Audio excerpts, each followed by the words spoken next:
गीता अध्याय 15 के श्लोक 16-17 में 3 प्रभु बताए हैं। ये 3 प्रभु कौन हैं? किस प्रभु की शरण में जाने के पश्चात जन्म और मरण समाप्त हो सकता है? 3 प्रभुओं में सबसे उत्तम परमात्मा कौन है? कैसा है? उसका क्या नाम है?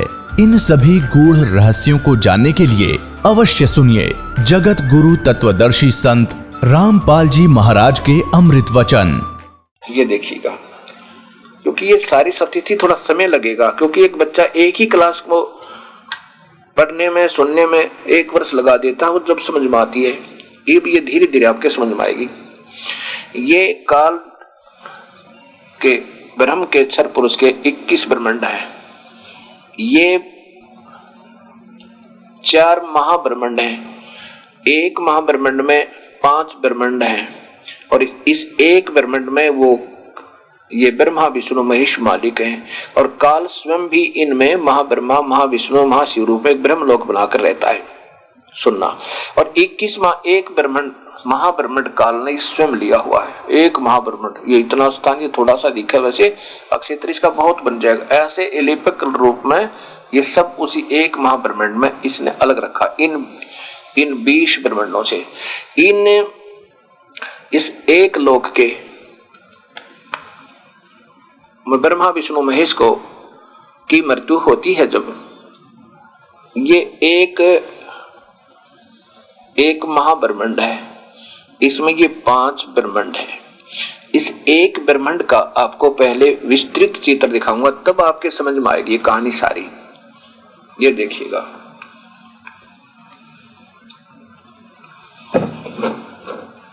ये जो एक ब्रह्मांड का चित्र है, जिस ब्रह्मा विष्णु महेश को हम अभी तक सर्वशक्तिमान सर्वज्ञ और कंट्रोलर माना करते थे, ये 3 लोग इस काल के पुत्रों के ये 3 स्थान बना रखे हैं। ये है विष्णु लोक, ये ब्रह्मा का लोक, ये शिव का लोक। और यहाँ पर ये पृथ्वी लोक, ये पाताल लोक और ये इंद्र का स्वर्ग लोक। ये इंद्र लोक और स्वर्ग लोक बिल्कुल साथ ही साथ हैं। ये इसकी राजधानी है, यहाँ का ये राजा है और ये धर्मराय का लोक। तो ये त्रिलोकीय शिव 7 ब्रह्मा मर जाते हैं। 7 ब्रह्मा के मरने पर एक विष्णु की मृत्यु, 7 विष्णु की मृत्यु के बाद एक शिव त्रिलोकीय शिव की मृत्यु। ऐसे 70,000 जब शिव मर जाते हैं तो एक त्रिलोकीय ये ब्रह्मलोकीय है। ये शिव जो काल स्वयं यहाँ रहता है, ये अपनी लीला अपनी मृत्यु स्वयं यहाँ इसकी मृत्यु शरीर छोड़ देता है। अपना एक पीरियड बना रखा है इसने। तो ये इसकी जब मृत्यु होगी 70,000 त्रिलोकीय शिव के मरने के बाद एक ब्रह्मलोकीय शिव की जब मृत्यु होगी, तो इस पार ब्रह्म का एक युग हो गया। एक युग में ये मरता है।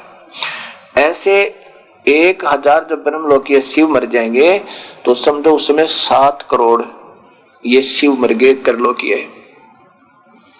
ऐसे 7 करोड़ त्रिलोकीय शिव मरने पर 1000 ये शिवलोक की ब्रह्मलोक वाले शिव की मृत्यु होगी, अर्थात काल की। तो फिर ये क्या करता है, उस समय ये काल के 21 ब्रह्मांड विनाश में आ जाएंगे। इससे पहले इस 1000 चतुर्युग को 1000 युग को जो परब्रह्म के 1000 युग हैं और ये इसकी आयु है 21 ब्रह्मांड के मालिक काल की, उसमें ये क्या करता है ये देखिएगा। 1000 युग अक्षर पुरुष के इसकी पूरी आयु है, इस ब्रह्मांड में रहने वाले काल और इन सब की इस काल की। बाकी तो कई बार मर लेते हैं। ये पहले वाले ब्रह्मा विष्णु महेश तो अपना जीवन पूरा कर चले जाते हैं, तो 84 लाख योनियों में चले जाते हैं। ये जो ब्रह्मांड है, इन 4 महाब्रह्मांडों का भी विनाश ये काल स्वयं करता है। कब करता है? 100 युग के बाद। अक्षर पुरुष के 100 युग होते हैं, तब इन 20 के 20 ब्रह्मांडों का विनाश स्वयं कर देता है, कति खाली कर देता है और इतने ही समय तक इसमें प्रलय रखता है।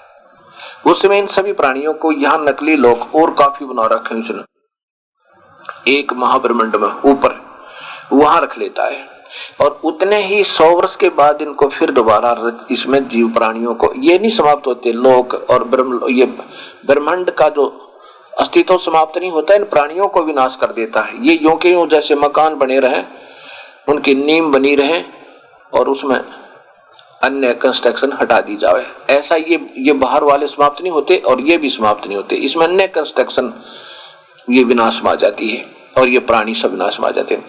अर्थात एक महाप्रलय में काल जो स्वयं करता है इस 20 ब्रह्मांड की, उसमें समझो 200 परब्रह्म के युग गए। ऐसे ये 5 बार इनको फिर रचता है, फिर विनाश में लाता है, फिर रचता है, ऐसे 5 बार महाप्रलय स्वयं करता है इन 20।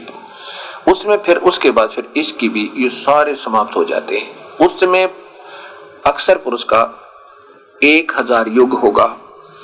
अक्षर पुरुष के 1000 युग में इस काल की मृत्यु होगी और ऐसे ऐसे 7 करोड़ जब ये विनाश हो लेगा, 7 करोड़ बार ये काल मर लेगा, तब अक्षर पुरुष का विनाश होगा। इसलिए उसको अविनाशी कहा, लेकिन वो है वो भी नाश में, ये आप देखिएगा। अब ब्रह्म और पूरा चित्र देखिएगा उस पूरे ब्रह्मांडों का, जिसमें क्षर पुरुष भी, अक्षर पुरुष भी और अविनाशी परमात्मा पूर्ण ब्रह्म भी दृष्टिगोचर होंगे। ये पूर्ण चित्र सभी असंख्य ब्रह्मांडों का, जिसके कुल मालिक कबीर साहिब अर्थात कबीर देव हैं।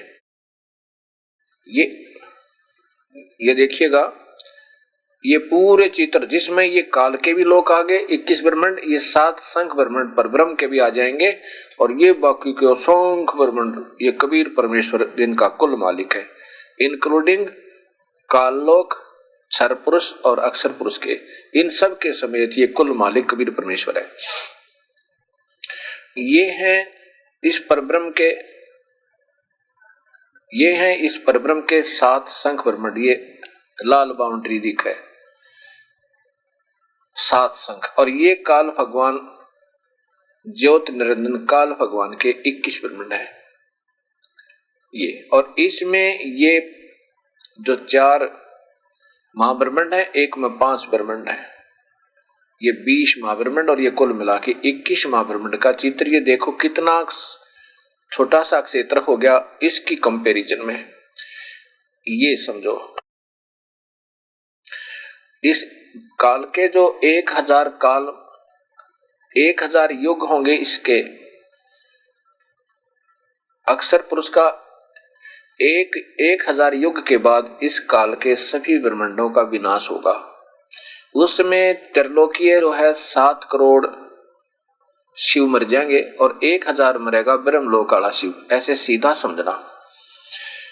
तो 1000 जो ब्रह्मलोक वाले शिव रूप में स्वयं रहता है, इसकी मृत्यु इसने अपनी एक ऐसे तुलना बना रखी है, एक पैमाना बनाया है युगों का। तो 1000 ब्रह्मलोकीय जब शिव मर जाते हैं तो एक युग में ब्रह्मलोकीय एक शिव मरता, 1000 युग पर ब्रह्म के हो गए। 1000 ब्रह्म के युगों के बाद इस पूरे के पूरे काल के ब्रह्मांडों का विनाश होता है। और ऐसे ऐसे 7 करोड़ ये काल मर जाएंगे, 7 करोड़ काल ज्योति निरंजन के 21 ब्रह्मांड 7 करोड़ बार विनाश में आ लेंगे, तब इस अक्षर पुरुष, इसलिए इसको अक्षर पुरुष कहा है, विनाश में आओगा। लेकिन इन लोकों का कभी विनाश नहीं होता। ये सतलोक है, सतलोक का कभी विनाश नहीं होता। ये दास आपको बताना चाहता था कि ये अविनाशी परमात्मा, दास गरीब अभय पद पर से मिले राम अविनाशी। इन असंख्य ब्रह्मांडों का कुल मालिक कबीर परमेश्वर है। ऊपर इसके आपने देखा अगमलोक, अलखलोक, अगमलोक, अनामीलोक, इनमें भी ये स्वयं कबीर नाम से ही रहता है। ये सतपुरुष, अकाल पुरुष, सब स्वरूपी राम आदि जो नाम है, अक्षर पुरुष, नि अक्षर पुरुष, परम अक्षर पुरुष, परम दिव्य पुरुष, ये इनके उपमात्मक कबीर परमेश्वर के ही उपमात्मक नाम है, महिमात्मक नाम है। अलग पुरुष, अगम पुरुष, अनामी पुरुष, इसी परमेश्वर का ही कबीर परमेश्वर के अन्य नाम है। तो अब ये बताना चाहा दास ने कि हनुमान जी को मुनिंदर जी अपनी महिमा आप बता रहे हैं कि चार मुक्ति जहाँ चंपी करती माया होरी दासी, और दास गरीब अभय पद पर से मिले राम अविनाशी। इस प्रकार गीता जी के 15वें अध्याय के 16, 17 और 18 श्लोक में स्पष्ट वर्णन किया है कि इस पृथ्वी के लोग कहलाते हैं 7 संख ब्रह्मांड परब्रह्म के और 21 ब्रह्मांड ब्रह्म के। ये तो पृथ्वी वाले लोग हैं। और ऊपर के आकाश के लोग बोले जाते हैं जो शब्द रूप में अविनाशी रूप में रचे हुए, जैसे अथर्ववेद में आपने सृष्टि रचना में सुना। तो अविनाशी परमात्मा कबीर परमेश्वर हुआ। अब देखो 7 करोड़ निरंजन मर जाएंगे, ये काल की मृत्यु होगी, तब एक अक्षर पुरुष के 7 संग ब्रह्मांडों का विनाश होगा। और सतपुरुष फिर भी विनाश में नहीं आता।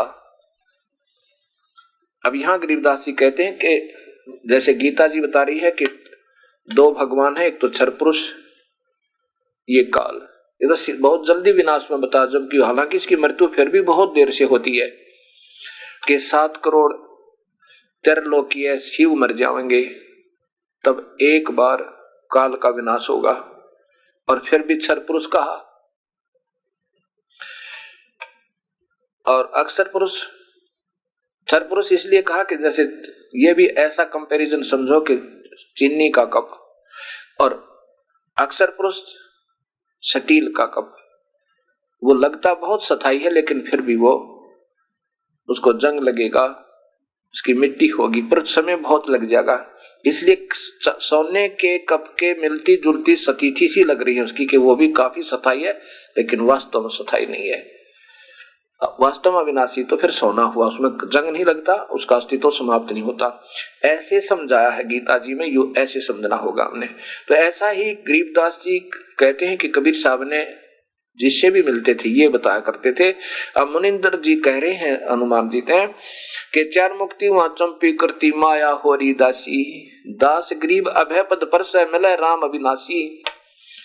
ये अविनाशी परमेश्वर मिलेगा वहां पे, वहां चलो। अब मुनिंदर जी कहने लगा कि हनुमान सोच ले तू। हनुमान जी ने कहा कि देखो ऋषि जी, ठीक है आप कह रहे हो तो कुछ तो सत्य होगा, लेकिन मेरी बुद्धि स्वीकार नहीं करी, क्योंकि हमने कभी सुना ही नहीं। अब पहली बार आपके मुख से ये बात सुन रहा हूं तो मेरे मन में नहीं विचार बन रहा, चाहे आप कुछ भी कहो दादा। और अब मुझे बहुत देर हो रही है, मैं जा रहा हूं। मैं तो श्री राम से ज्यादा किसी को नहीं मानता।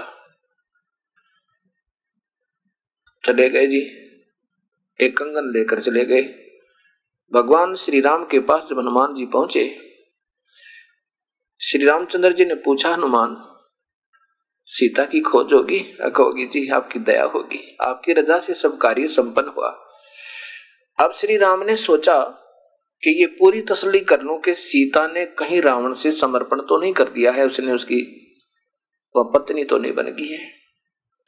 उसकी पूरी जानकारी लेने के लिए हनुमान सीधा तो नहीं बताएगा। उसने सोचा कि कहीं ऐसा ना हो कि ये जान जाए हनुमान जी कि मैं फिर सीता की लाने की चेष्टा नहीं करूंगा यदि उसने रावण का समर्पण कर दिया होगा। तो हनुमान जी नहीं बताएगा। गोलमोल बात को करके एकांत में ले जाते हैं श्री राम जी और कहते हैं, हनुमान जी सीता कहाँ थी? कि महल में होगी रावण का, कहाँ ऊपर चौबारे में थी या नीचे थी? और एक बात बता मेरे प्यारे संत, खाना कहाँ खाया तूने? कहाँ रावण के राज दरबार में गया होगा, वहां पर बड़े अच्छे बढ़िया भोजन बनाए होंगे रावण ने तेरे लिए। और सीता ने कैसे कपड़े पहन रखे थे? बढ़िया हार हुर पहन रखे होंगे ना। अब श्री राम ये पूछना चाहते थे कि अगर वो ऐसी सती थी, हनुमान बतावेगा, कोई तो बात मुख से निकलेगी निकलेगी। अगर उसने हार श्रृंगार किए होंगे और हनुमान जी खाना रावण के घर खा के आया होगा तो सीता गई काम तय। फिर हमने उसको लाएंगे और ना ही दुनिया के लाल मरवाएंगे। हम युद्ध नहीं करेंगे, ऐसा सोचकर पूछा। तब हनुमान जी ने आंखों में पानी भर के और रुंधे कट से कहा, हे प्रभु आप क्या कह रहे हो? मैं काहे के भोजन पाऊं था? और वो तो मैले कुचले कपड़े पहने माता एक वृक्ष के नीचे बैठी थी, मैं ऊपर वृक्ष पर छुप कर बैठ गया था। और रावण ने आके खूब बदमाशी की थी, बहुत तंग किया था माँ ने, पर स्वीकृति नहीं दी थी और कहा था, रावण ये टुकड़े टुकड़े शरीर हो सकता, तेरे हाथ नहीं लगने दूंगी। राम बड़े प्रसन्न हुए और कहा, अब कहते हो कि मैंने आहार किया होगा, भोजन खाया होगा रावण के घर पर जाके। माता ने कहा था, हनुमान अगर कोई फल इस बाग में नीचे गिरा हुआ स्वयं टूट गए तो उठा ले खा लेना, ऊपर से तोड़ के भी मत खाना भाई, मेरे को ये मार डालेंगे, बहुत दुखी करेंगे मुझे। वृक्ष से फल तोड़कर मत खाना भैया। तब मैंने गुस्से में आकर ना सारे तो उसका 9 लाख बाग जला पाट दिया और समुद्र में फेंक दिया और खूब पके पके फल खाए, पहरेदार कुटे और फिर रावण की लंका में आग लगा खाया। सीने से लगा लिया श्री राम ने हनुमान को, हनुमान तूने तो आज कमाल कर दिया, तो बहुत प्यारा है मेरा। अब समस्या आई कि समुद्र पे पुल बनाने की। अब सब किसी की हिम्मत नहीं बनी, ना श्री राम की औकात थी कि पुल बना दे। अब श्री रामचंद्र जी ने समुद्र में घुटनों पानी में खड़ा होकर 3 दिन तक याचना की, हे जल्दी, हे सागर राज मुझे रास्ता दे दे, मैं बहुत दुखी आत्मा हूं, मेरी पत्नी का अपहरण हो चुका है और मैंने सेना चढ़ानी है और रावण राजी खुशी सीता को वापस नहीं कर रहा है। 3 दिन तक जब श्री राम ने ऐसे प्रार्थना करते हो गए और समुद्र टस से मस नहीं हुआ, तब क्रोधित होकर श्री रामचंद्र जी ने कहा कि लक्ष्मण मेरा अग्नि बाण निकाल, ये लातों के भूत बातों से नहीं मानते। जब श्री राम ने वो अग्नि बाण चढ़ा परतंचा पे, उसी समय उसमें से लपटें निकलने लगी अग्नि बाण के अंदर से। उस समय समुद्र एक विपर का रूप बनाकर, ब्राह्मण रूप बनाकर बाहर आया और कहा कि प्रभु मुझे जलाओ मत, इसमें एक संसार बसा हुआ है और प्रभु मेरी भी कुछ मर्यादा है, इसको भंग ना करो, ऐसा काम करो कि सर्प भी मर जा और लाठी भी ना टूटे। श्री राम ने कहा कि नादान, मैं 3 दिन हो गया तेरे आगे हाथ जोड़े, तने रेम नहीं आया तूने मुझे मेरे पे? तो समुद्र ने कहा, मालिक मेरी भी मर्यादा है, और यदि मुझे जला भी दोगे तो ये खंडहर बन जाएगा, आपकी सेना कभी नहीं जा सकती और फिर बहुत गहरा हो जाएगा और फिर उससे चढ़ना होगा, कभी नहीं चढ़ सकते आप।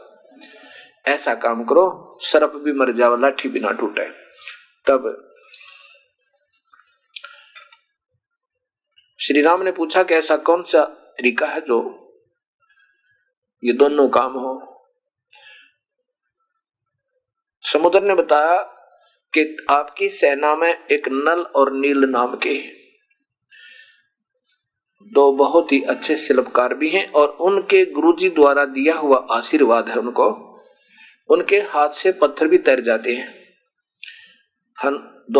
नल और नील को बुलाया गया। श्री राम ने पूछा, क्या तुम्हारे पास ऐसी शक्ति है? नल और नील ने कहा, जी है हमारे पास शक्ति। अब यहाँ ये जीव मार खाता है। नल और नील ने देखा कि आज तुम्हारे सामने हनुमान भी फेल होगा और अंगद भी फेल, जामवान भी फेल, सुग्रीव भी फेल, और तुम्हारी वाह आज सारे जो ना शिखर में होगी। श्री राम ने कहा कि आप एक एक्सपेरिमेंट करके दिखाओ, हमें करके दिखाओ, एक बार एक पत्थर रखो। दोनों ने एक एक पत्थर उठाया और ऐसे ही जल पे रख दिया, वो दोनों का डूब गया, पत्थर नहीं तैरा। फिर दूसरा उठाया, फिर भी डूब गया, तीसरा रखा फिर भी डूब गया, नहीं तैरा। उस समय श्री राम ने समुद्र की तरफ देखा, मानो कहना चाह रहे हो कि समुद्र तो झूठ बोल रहा था। उससे पूर्व ही समुद्र ने कहा, रे नादानो, नल और नील, तुमने अपने पूज्य गुरुदेव को आज याद नहीं किया, याद करो अपने परवरदिगार को।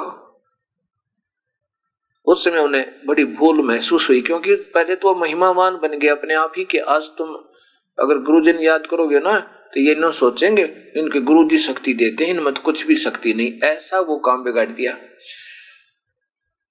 तब उन्होंने याद किया, प्रभुवर, हे गुरुवर, दया करो, हमसे गलती होगी।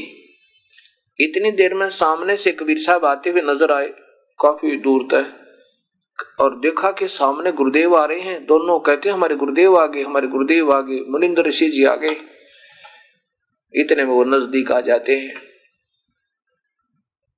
श्री राम ने कहा कि मुनिवर, आपके शिष्यों के हाथ में ये शक्ति नहीं रही, आज इनसे पत्थर नहीं तैर रहे। मुनिंदर जी ने कहा कि आज के बाद इनके हाथ से पत्थर तैरेंगे भी नहीं, क्योंकि इन्होंने अभिमान हो गया, ये गुरु मर्यादा भंग कर दी। आज इन्होंने गुरुदेव याद नहीं किया इस शुभ कर्म तो पहले। ऐसे यहां पर कबीर साहब बताते हैं, गरीबदास जी ने अपनी वाणी बताया है कि जैसे माता गर्भ को राखा यतन बना और ठेस लगे तो छन्न हुए त्री ऐसे भक्ति जा। जैसे किसी बहन को और काफी समय के बाद पेट में गर्भ रहा हो, बच्चा रहा हो, और फिर उस बच्चे की कितनी वो कोशिश करा करे, कितनी सावधानी रखती है, ऊंचे नीचे में पैर ना रखा जा, ये परमात्मा के रात को दबाव ना आ जा, रात को भी ऐसे चमक के उठती है कि कहीं तेरे बच्चे पर दबाव ना आ गया हो और ये खराब ना हो जा। जैसे माता गर्भ को राखा यतन बना और ठेस लगे तो छन हो तेरी ऐसे भक्ति जा। इस प्रकार हमने अपनी भक्ति को उपदेश लेने के बाद इतना सावधान और मर्यादा में रहना पड़ेगा। श्री रामचंद्र जी ने कहा कि हे ऋषिवर, अब मेरा क्या होगा? कबीर साहब ने कहा कि घबराओ ना, ऐसे करो कि मैंने ये सामने वाला पहाड़ है, इसके चारों तरफ एक रेखा लगा दी है। कबीर साहब ने उनके चारों तरफ रेखा लगा दी उस पहाड़ के। कबीर साहब ने कहा कि इसके बीच के जितने पत्थर हैं ये सब तैर जाएंगे, ये मेरा आशीर्वाद है, उठा लाओ। हनुमान जी लाए, उठा गए। और नल और नील एक कारीगर इंजीनियर भी थे, शिल्पकार भी थे, उन्होंने फिर उनको छोल छाल कर ऐसे फंसा फंसू कर तराश तरूस कर और रखना प्रारंभ कर दिया, वो तैरने लग गए। और हनुमान जी अपनी दैनिक क्रिया क्या करते थे, उन पत्थरों पे अपना पत्थर भी ला रहे थे और राम भी लिख रहे थे कि तेरा रोजाना का नैतिक कर्म भी बनता रहे और ये कार्य, क्योंकि तो काफी दिनों में बनना पुल, ये काम भी हो और ईश्वर भी याद रहे, जैसे हम सत साहिब आदि कहते हैं।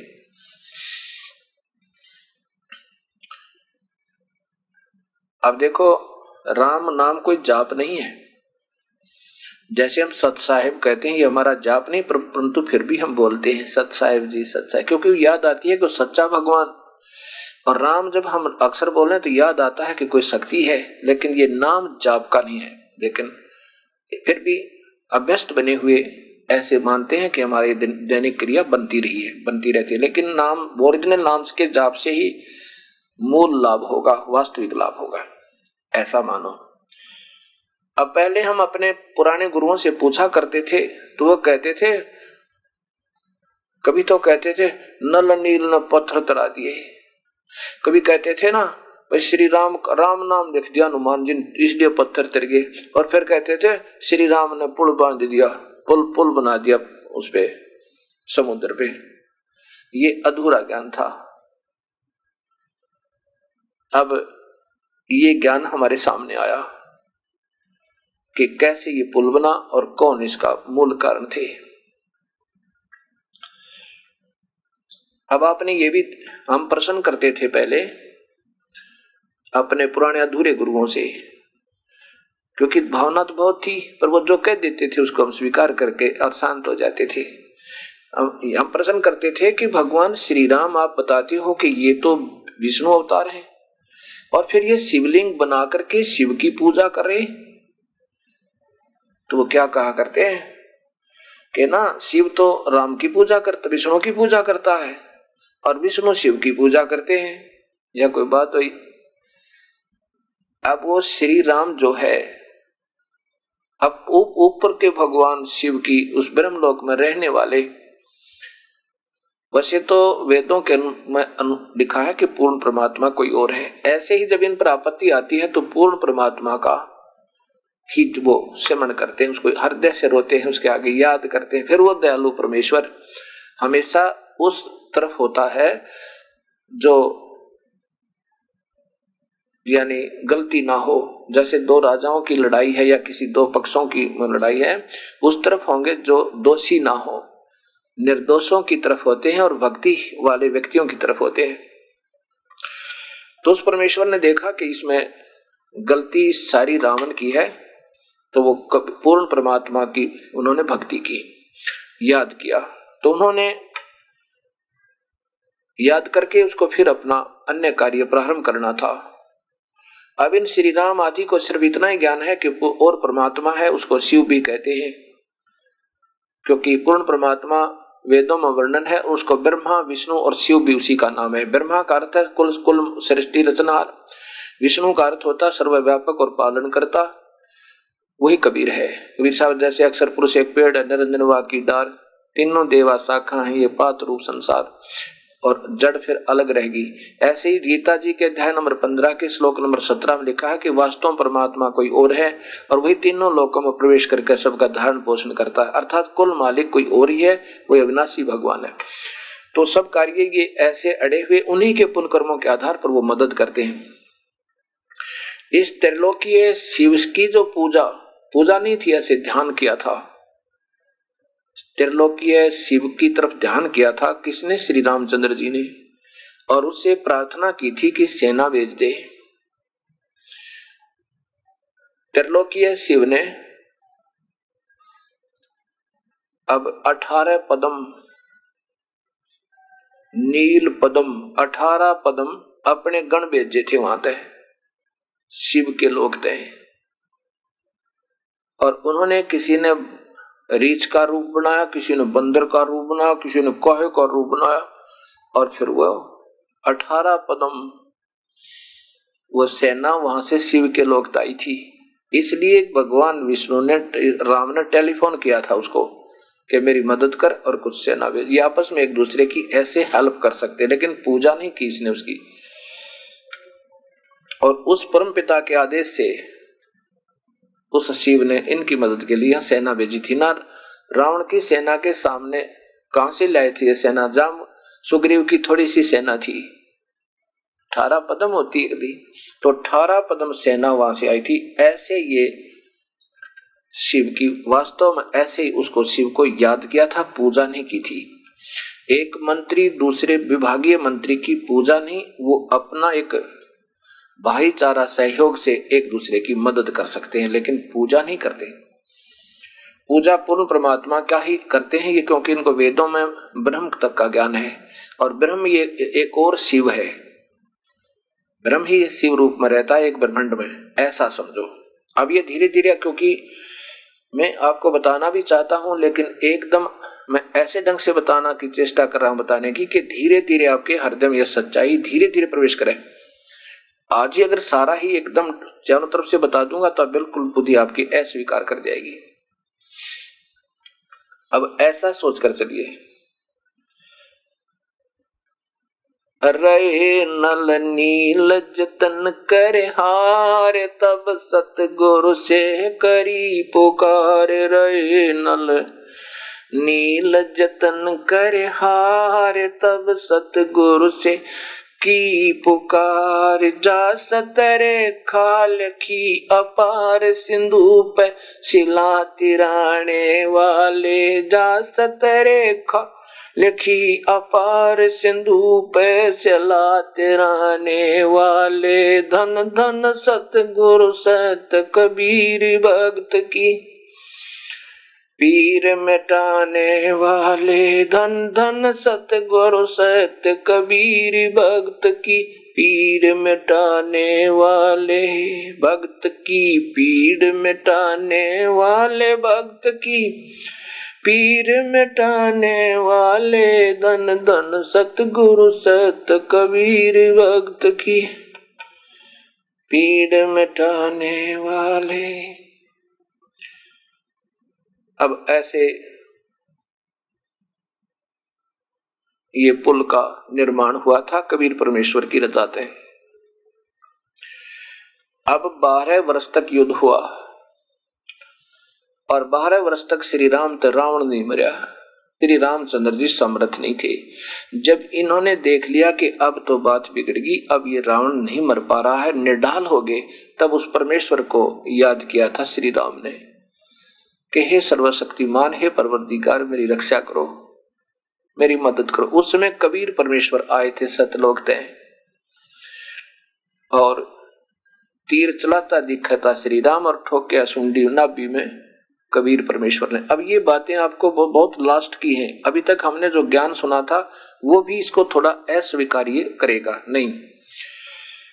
विभीषण ने ये भी बता दिया था कि रावण की नाभि में अमृत है और वहां से इसके 10 जो सिर भी काट दिए थे वो भी वापस मिल गए, क्योंकि इसने पहले 10 सिर चढ़ा रखे थे काट काट के। उसका प्रतिफल भगवान ने इसको दे दिया। और फिर भी रावण नहीं मर रहा था। खूब कोशिश कर ली थी नाभि में तीर लगाने की, क्योंकि वो बराबर के योद्धा था और काट देता था तीरों को। तब रामचंद्र जी ने पूजा की थी उस परमेश्वर की। ना इस त्रिलोकीय शिव की करी थी, ना इस ब्रह्मलोकीय शिव की। वो वास्तव में उसमें सर्वशक्तिमान को याद किया जाता है, जो तीनों लोकों में प्रवेश करके सबका धारण पोषण करता है। वो परमेश्वर फिर गुप्त रूप में आए और राम दिखत तीर चलाता और चलाया उस पूर्ण परमात्मा ने और ठोक दिया उसकी नाभि में, जब वो राक्षस रावण मरा। गरीबदास जी कहते हैं कि पहुंचूंगा क्षण एक में जन अपने के हेते, हिरण्यकशिपु उदर उदारिया वो रावण मारा खेत।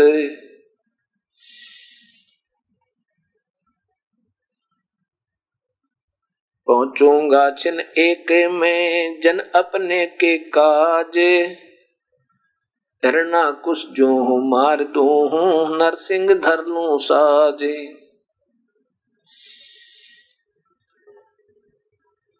इस प्रकार ये कबीर परमेश्वर की लीला, थोड़ा समय लगेगा आपको समझने में, लेकिन आ जाएगी। सत्य है ये सारी की सारी। एक बार तो प्रथम बार जो व्यक्ति भक्तात्मा सुनेगा ऐसा लगेगा कि सब मन गढ़ंत कहानियां हैं और ये बनावटी बातें हैं। बिल्कुल नहीं, ये शास्त्रों में सत्य प्रमाण होंगे आपको। अब आगे देखो लीला भगवान की। रावण का वध हुआ और विभीषण को राज्य हुआ। विभीषण और मंदोदरी ये दोनों ही प्रभु के प्यारी थी। जिस लंका को रावण नहीं रख सका और अपने प्यारे भक्त विभीषण को प्रदान करवा दी श्री रामचंद्र जी के माध्यम से। अब देखो, हम जड़ की भक्ति करते हैं, पौधे को जड़ की सिंचाई करते हैं तो फल तो टहनियों के लगना है। ऐसे मूल मालिक की पूजा विभीषण किया करता था और उसके फल श्री राम ने दिए, क्योंकि ये 3 लोग की टहनियां हैं। इस संसार रूपी वृक्ष की फल इन्होंने देने हैं और मूल कारण कबीर परमेश्वर है। अगर विभीषण ने उपदेश ना ले रखा होता तो आज कुत्ते मौत मरता। ऐसे कबीर परमेश्वर पूर्ण परमात्मा है, अनंत कोटि ब्रह्मांड के मालिक हैं, जो चाहे सो कर सकते हैं।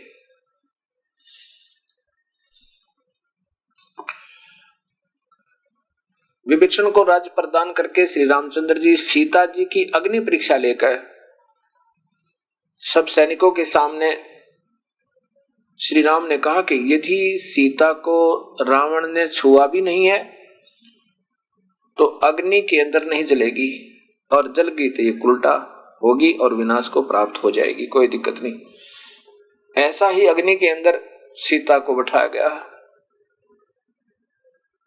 अब तब सीता जब नहीं जली अग्नि में तो श्री राम सहर्ष और अपना पूर्ण विश्वास दृढ़ करके कि ये निष्कलंक है लेकर आ गए। कुछ दिनों के बाद एक धोबी ने ताना मार दिया कि उसकी धोबिन एक दिन अपने मायके चली गई थी 1-2 दिन, और वापस आई तब उसको कूट रहा था रात्रि ने कि मैं इस दशरथ पुत्र रामचंद्र जैसा नहीं हूं जिसकी पत्नी 12 वर्ष रावण की कैद में रही और फिर घर पर रख लिया। तू बाहर रही है ना 1-2 दिन, मैं नहीं रखूं तुझे, कूट रहा था। अब श्री राम ने वो सुन लिया, क्योंकि रात्रि के समय श्री रामचंद्र जी राजा हो गए थे। राजा अपना भेष बदल कर अपने प्रजा के गुप्त दुखों का ज्ञान किया करता था। वापस आ गया। आते ही रामचंद्र जी ने अगले दिन सीता को निष्कासित कर दिया कि मैं ये दुनिया के ताने नहीं सुन सकता। कोई बात हुई या ये मर्यादा पुरुषोत्तम निकाल के देखो, अपनी गर्भवती पत्नी ने कोई आज अपने करता है करने भाव इस मर्यादाओं को नहीं, ये इनके भी बस की बात नहीं थी। तो काल ने पहले ही इनको पीड़ित करने के लिए और नारद जी के श्रापवश ये अपना कर्म भोग रहा था। विष्णु जी ये काल अपने पुत्रों को भी नहीं बख्शता। सीता निकल गई, महर्षि वाल्मीकि जी की कुटिया में जाकर वहां अपना जीवन व्यतीत किया। और वहां एक पुत्र और हुआ जो ऋषि ने एक कुश आते यानी डाब से बना दिया था, उसका नाम कुश रख दिया। पहले का नाम लव रखा। लव और कुश नाम के 2 पुत्रों को लेकर के उनका पालन पोषण करती हुई तो वो जवान हुए और अंतिम सांस तक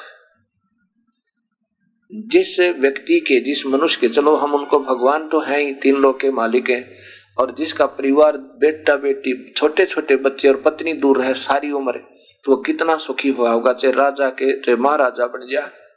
एक अयोध्या का छोटे से टुकड़े का राजा था वो श्री रामचंद्र जी, और फिर जो उसके अपने बच्चे तो घर नहीं, अपना तो परिवार बर्बाद, और दुनिया की मर्यादा और पालन पोषण करे। अब ये नहीं कि श्री राम बुरे थे, उनकी आत्मा बहुत भी नम्र थी, लेकिन वो काल के वश हैं। ये काल ऐसे नचा रहा है, इनका पहले ही प्रारंभ ज्यों का ही तो लिखा हुआ था, इसमें कोई फेर बदल नहीं हो उसका। और अंतिम सांस में भी इनका मिलन नहीं हुआ, ना सीता का मिलन हुआ और ना ही अपने पुत्रों का। वापस आकर के सरयू नदी में श्री राम ने छलांग लगा के और अपना शरीर पूरा किया। ये काल के पुत्रों का और यहाँ के भगवान जो समर्थ अवतारों का ये हाल देखो। ये कबीर साहब बताना चाहते हैं कि ये परमेश्वर पूर्ण ब्रह्म कबीर साहब के चरणों में आकर ही ये जीव का उद्धार हो सकता है। अब कबीर साहब का द्वापर के अंदर जब आगमन हुआ, उसकी संक्षिप्त जानकारी आपको दी जाएगी। पहले आपने सुना कि सुदर्शन सुप्त वो कबीर साहब के शिष्य हुए थे द्वापर युग में, जिन्होंने पांडवों की यज्ञ में शंख संपूर्ण किया था, उनकी यज्ञ पूर्ण की थी, शंख बजाया था। वो कबीर साहब अर्थात करुणा में, कबीर साहब कलयुग में करुणा में नाम से आए थे। बाकी अन्य भी अपने रूप बदलकर अन्य नामों से भी आते रहते हैं, लेकिन विशेष रूप से वो मनुष्य रूप धार कर कुछ दिन रहकर जाते हैं, उसका एक विशेष नाम अपना धारण करते हैं और उसी की महिमा फिर उस युग में पूर्ण में चलती है। उसमें करुणा में नाम से कबीर परमेश्वर आए हुए थे। तो दूसरी उसी समय की जो एक और उनका विशेष लीला है, एक चंद्र विजय नाम का एक राजा था। इंद्रमती नाम की उसकी एक रानी थी। भक्तमती इंद्रमती जो है बहुत ही साधु सेवी, प्रभु में आस्था रखने वाली बहुत पुण्यात्मा थी। उसने अपने गुरुदेव से उपदेश भी ले रखा था और जैसा गुरुदेव ने बता रखा था उस आधार पर वो अपनी पूजा भी कर रही थी। गुरुजी ने बता रखा था कि एकादशी का व्रत करे और साथ में उपवास करे, और भी उपवास बता रखे, और साथ में अपनी साधनाएं बता रखी, और एक विशेष जानकारी दे रखी उस लड़की को यानी उस रानी को कि बेटी पिछले जन्म के शुभ कर्मों से आज तू रानी बनी हुई है, भविष्य में अच्छे संस्कार बनाने के लिए अब वर्तमान में आपने बहुत पुण्य करने होंगे। द्वार पर यदि आपके कोई व्यक्ति आ जावे उसको भोजन अवश्य करवावे, और साधु को भोजन कराया हुआ, भक्त आत्माओं को भोजन करवाया हुआ ज्यादा लाभ देता है। भोजन करवाना तो बहुत आवश्यक है, चाहे कोई रास्ते चलता है, कोई गरीब है, चाहे भक्त है चाहे ना भक्त है, खाना तो अवश्य ही खिलाना चाहिए, इसका बहुत पुण्य होता है। परंतु साधु संतों को, भक्तों को खाना खिलाना और ज्यादा, उनसे भी ज्यादा लाभ देता है। अब उस लड़की ने ये सोच लिया था, उस रानी ने, कि मैं प्रतिदिन एक साधु को भोजन करवाया करूंगी, और ये अपनी इस याद को ताजा रखने के लिए कहीं मुझे भूल ना लग जा और मेरा एक दिन नागा ना हो जा, इसलिए उसने एक अपने आपे वचनबद्ध होगी, अर्थात एक प्रण किया कि जब तक एक संत प्रतिदिन खाना नहीं खा लेगा तब तक मैं भी खाना नहीं खाऊंगी, इससे मुझे याद बनी रहेगी, कहीं मैं भूल ना जाऊं। इस नियम पर वो अटल थी। प्रतिदिन 1 या 2, 4, 10 चाहे 100 आ जाओ साधु संत भक्तात्मा, और बड़ी सहर्ष भोजन करवाया करती थी। ऐसे ये सिलसिला चलता रहा। कुछ वर्षों के बाद कुंभ का पर्व आया, और कुंभ के पर्व में ये सभी संत महात्मा हरिद्वार चले गए स्नानार्थ। जहां पर ये मेला लगता है, जहां भी इसकी पर्वी होती है, कभी हरिद्वार में, कभी त्रिवेणी में, कभी किसी कुरुक्षेत्र आदि में, तो वो स्नान के लिए सभी चले गए, और पहले पैदल चलते थे, 3-4 दिन पहले प्रस्थान कर दिया सभी ने। ये नादान संत जो है ऐसे ही शास्त्र और साधना करते रहते हैं। चले गए, कोई साधु मिला नहीं भोजन कराने के लिए, और रानी इंद्रमती ने भी रोटी नहीं खाई। दिन 3 हो गए, चौथा दिन निकलाया और रानी बिल्कुल निढाल होगी। अपनी बांदी से कहती है, अपनी नौकरानी से कहती है कि नौकरानी कोई संत ढूंढ ले, यदि आज कोई संत आ गया तो तेरी रानी का जीवन बचेगा, नहीं तो तेरी रानी प्राण त्याग जाएगी। लेकिन अपना प्रण मैं तोड़ूंगी नहीं, अपने वचन को मैं भंग नहीं करूंगी, चाहे जान बेसिक जाओ मेरी। अब नौकरानी ने ऊपर चढ़कर, अटारी के ऊपर चौबारे पर चढ़कर देखा, कबीर परमेश्वर, वो कबीर देव उसमें करुणा में नाम से आए हुए थे, और वो आते हुए नजर आए। दाढ़ी बड़ी हुई, सफेद सफेद दाढ़ी, और सादा सा बाना। अब नौकरानी ने नीचे आकर कहा कि रानी, एक साधु जैसा भक्त आत्मा सा नजर आ रहा है, कोई विशेष कपड़े परिवर्तन नहीं है। रानी ने कहा कि भक्त है तो बुला ला एक बार। नौकरानी जाती है, कबीर परमेश्वर को दंडवत प्रणाम करती है और अपना पूरा विवरण बताती है कि मेरी रानी ने ऐसे ऐसे एक प्रण किया हुआ है, और उसने आज चौथा दिन हो गया, कोई संत मिला नहीं, आज वो मरने वाली है। वो अपने वचन की पक्की है, जान भावे चली जावे पर वो अपना प्रण नहीं तोड़ेगी। आपसे प्रार्थना है कि आप एक बार उस रानी के यहाँ भोजन प्राप्त करके उनकी जीवन रक्षा करें। कबीर साहब ने कहा कि आप कौन हो? उसने बताया कि मैं नौकरानी हूँ रानी की। कबीर साहब ने कहा, बेटी आप नौकरानी और वो रानी, और मैं आपके साथ चल पड़ूं और उधर से उसका राजा कोई आकर कह दे मुझे तू किसने बुलाया था, क्यों आया। संतों का अनादर बहुत महंगा पड़ता है। रानी स्वयं आवे, मुझे आमंत्रित करे तो मैं चलूं, मैं यहीं खड़ा हूं, नहीं तो नहीं जाऊंगा। तब नौकरानी भागी गई और सारी कथा बताई। उसी समय रानी इंद्रमती ने कहा कि मेरा हाथ सहारा दे, मुझे मेरे से चला ज्यादा नहीं जा रहा है, पर मैं चलूंगी। जब वो बाहर आई, कबीर साहब और घर के नजदीक लग गए थे। चरणों में दंडवत प्रणाम किया, मत्था टेका और कहा, परवरदिगार अपनी दासी के कंधे पर बैठकर चलो। मेरी हिम्मत नहीं तो अपने संत को कंधे पर बैठा कर ले जाती। कबीर साहब कहते हैं, ठीक है बेटा चल, मैं ये देखना चाहूं था कि तेरे अंदर कुछ भावना भी है या वैसे ही भूखा मर रही है।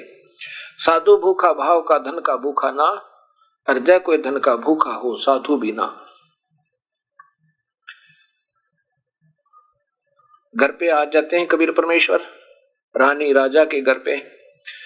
इंद्रमती ने हिम्मत सी करके स्वयं खाना बनाया।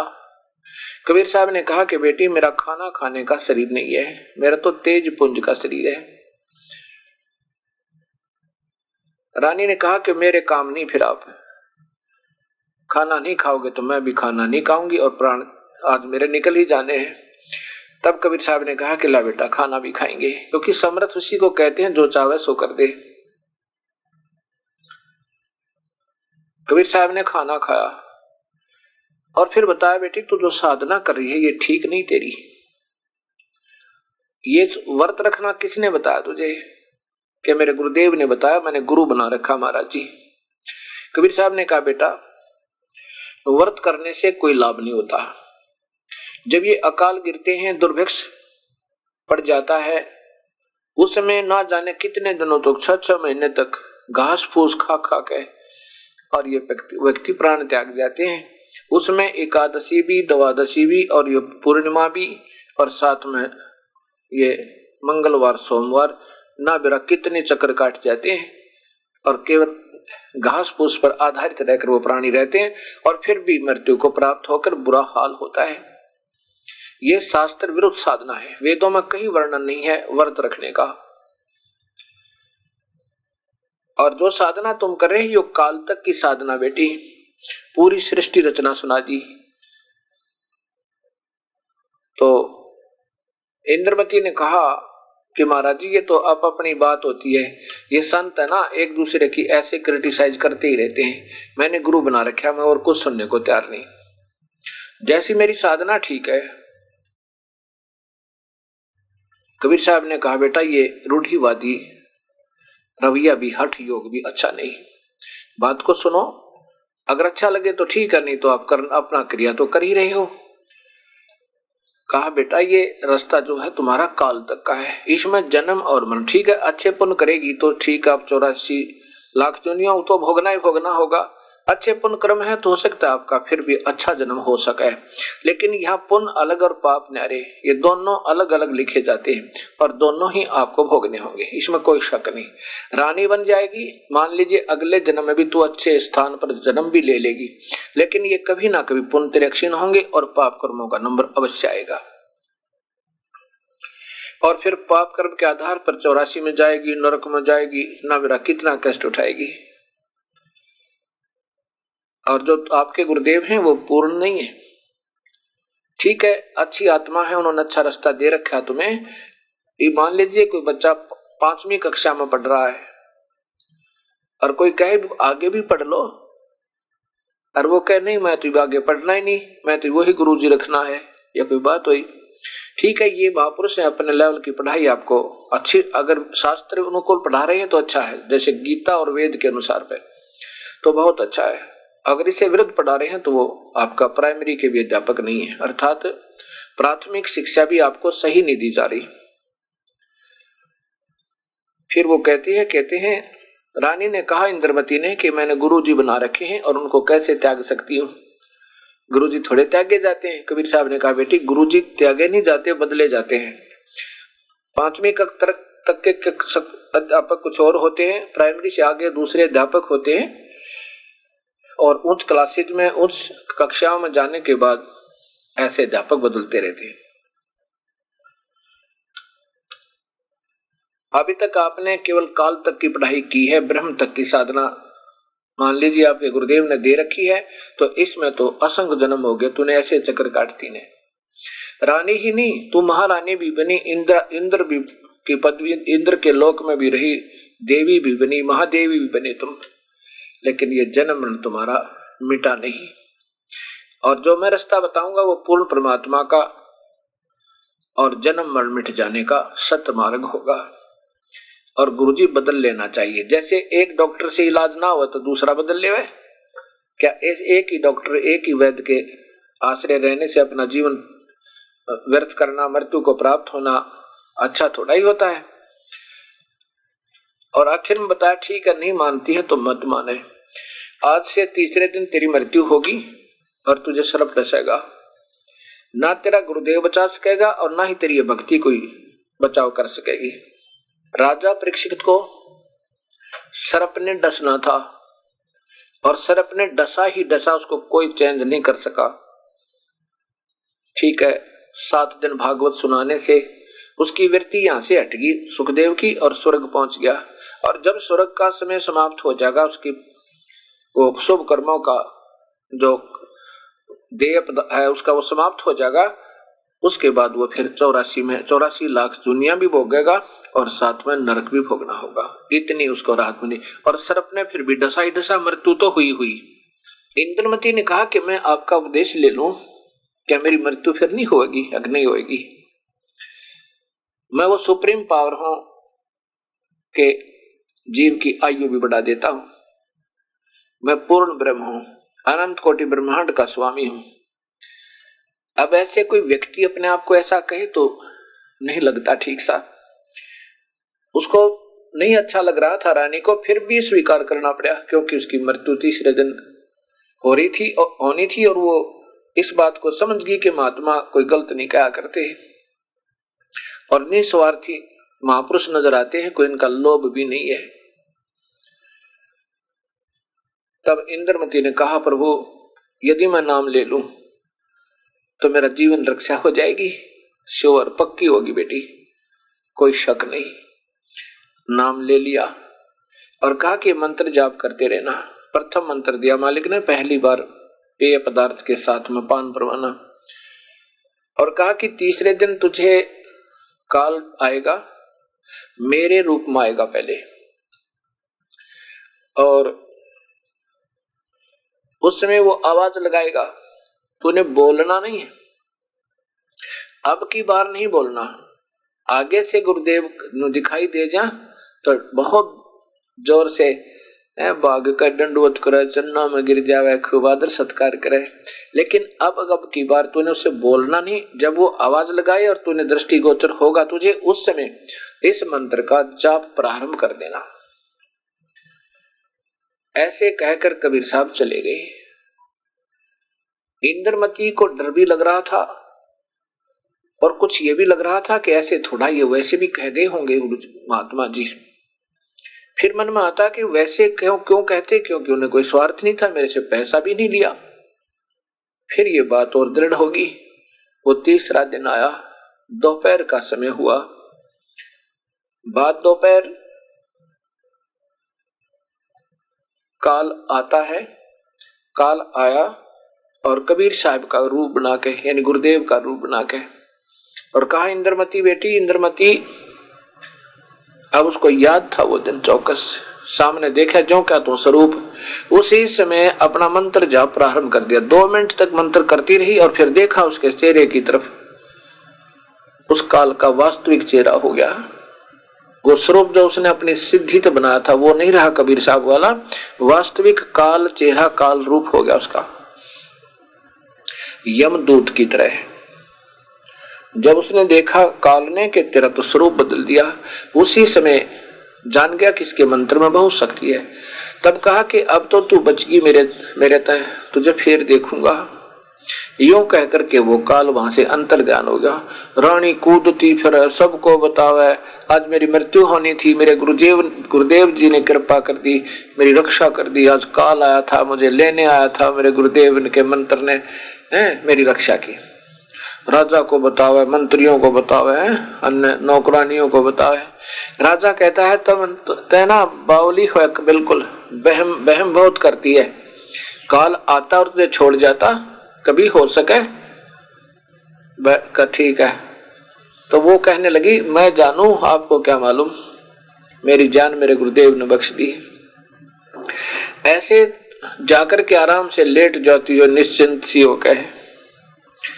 कुछ देर के बाद वही काल सर्प रूप धारण करके और इंद्रमती के पैर में डस देता है और उसी समय वो चिल्लाती है बचाइयो बचाइयो, सर्प ने खा ली, बचाइयो।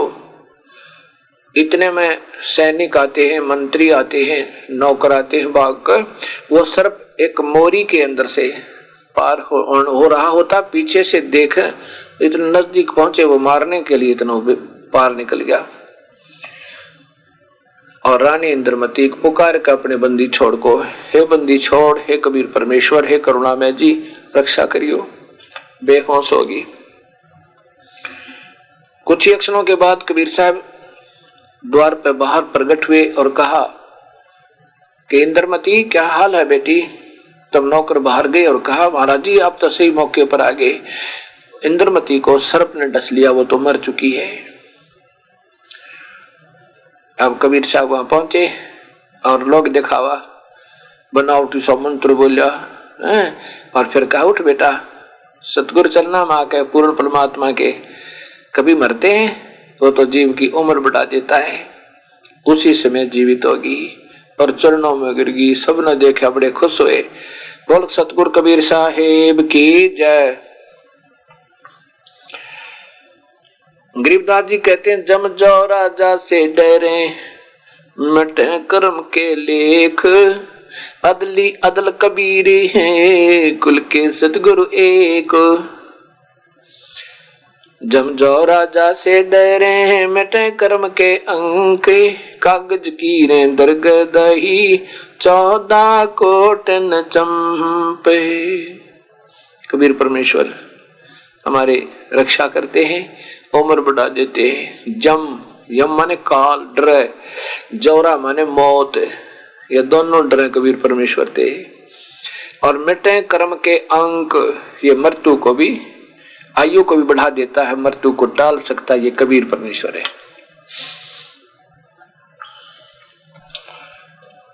अब देखिएगा सामवेद इसी बात का प्रमाण देता है। ये सामवेद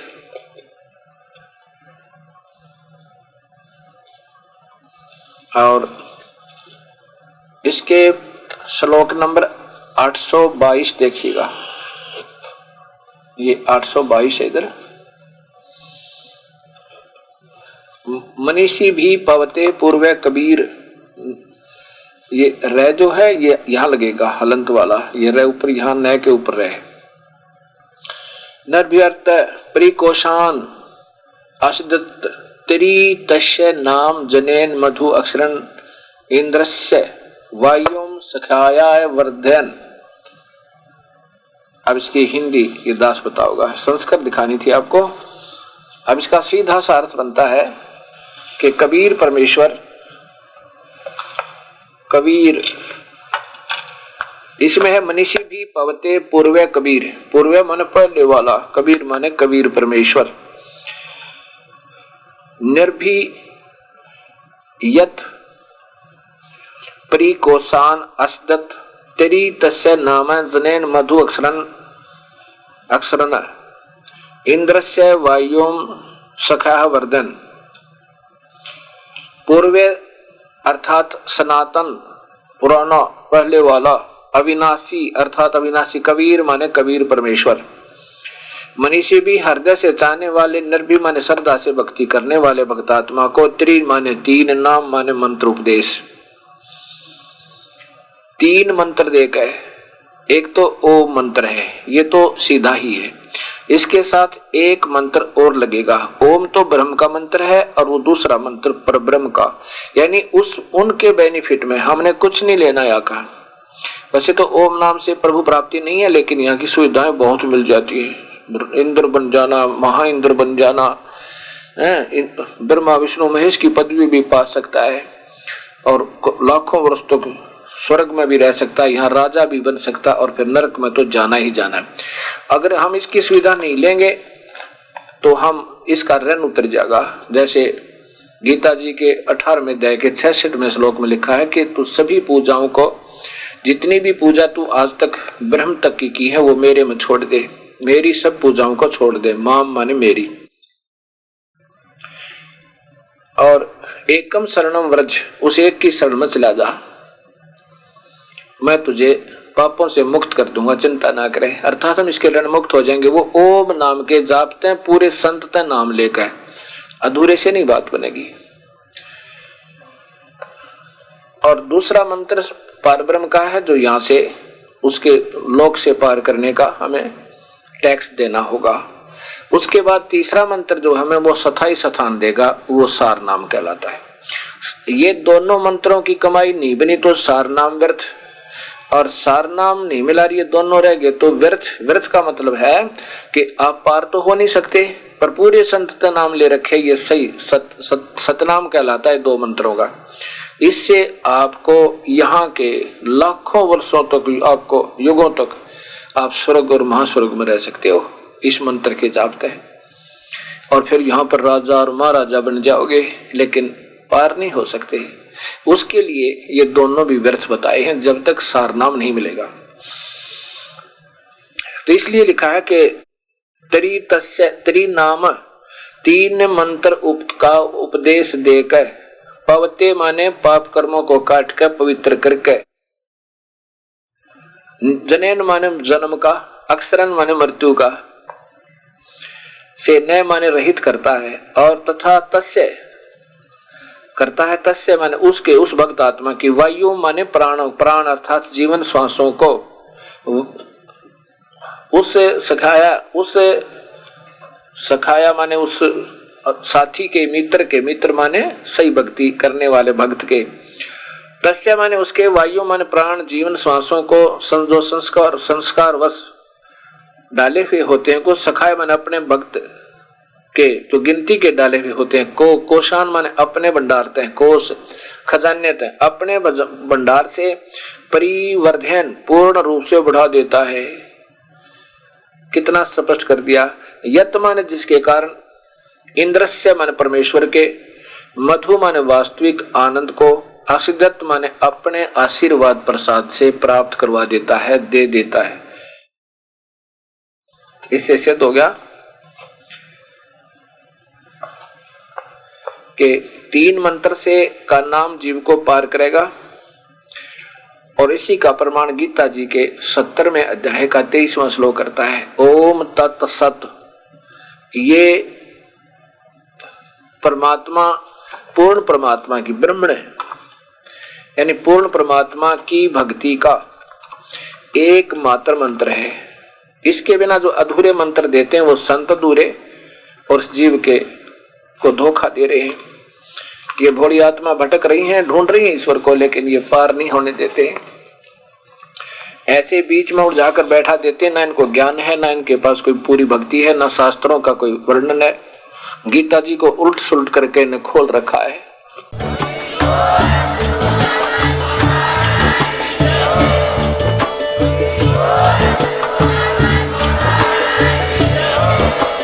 आप सुन रहे थे जगत गुरु तत्वदर्शी संत रामपाल जी महाराज जी के मंगल प्रवचन। अधिक जानकारी के लिए विजिट कीजिए हमारी वेबसाइट www.jagatgururampalji.org। संत रामपाल जी महाराज जी के शुभ आशीर्वाद से पूरे विश्व भर में 500 से भी ज्यादा नाम दीक्षा केंद्र हैं, जिन पर संत रामपाल जी महाराज जी द्वारा ऑनलाइन निःशुल्क नाम दीक्षा दी जा रही है। अपने नजदीकी नाम दीक्षा केंद्र का पता करने के लिए संपर्क करें 8222880541।